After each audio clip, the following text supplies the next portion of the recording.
What was I scared of? Well, I was walking in the night and I saw nothing scary, for I have never been afraid of anything, not very. Then I was deep within the woods when suddenly I spied them. I saw a pair of pale green pants with nobody inside them.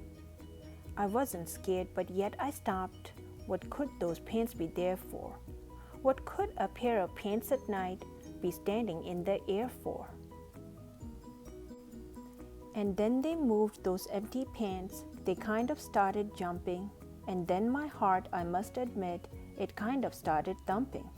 So I got out fast as I could go, sir. I wasn't scared, but pants like that, I did not care for, no, sir. After that, a week went by. Then one dark night in Greenwich, I had to do an errand there and fetch some Greenwich spinach. Well, I had fetched the spinach. I was starting back through town when those pants raced round a corner and they almost knocked me down. I lost my Greenwich spinach, but I didn't even care.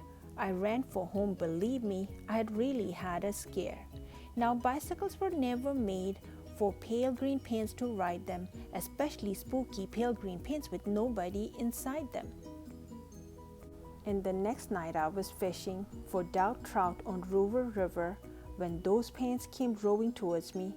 Well, I started in to shiver. And by now I was so frightened that I'll tell you, but I hate to. I screamed and rode away and lost my hook and line and bait too. I ran and found a brickle bush. I hid myself away. I got brickles in my breeches, but I stayed there anyway. I stayed all night the next night too. I'd be there still, no doubt, but I had to do an errand, so the next night I went out.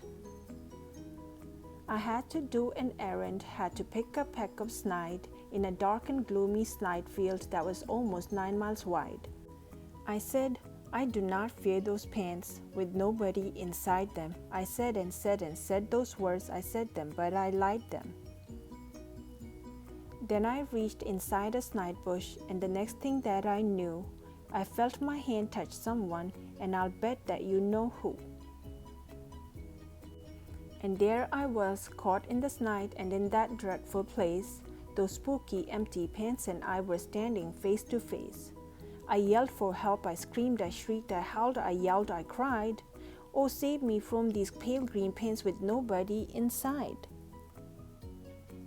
But then a strange thing happened. Why, those pants began to cry. Those pants began to tremble. They were just as scared as I. I never heard such whimpering, and I began to see that I was just as strange to them as they were strange to me. I put my arm around their waist and sat right down beside them. I calmed them down, poor empty pants with nobody inside them. Now we meet quite often, those empty pants and I, and we never shake or tremble. We both smile and we say hi. The end.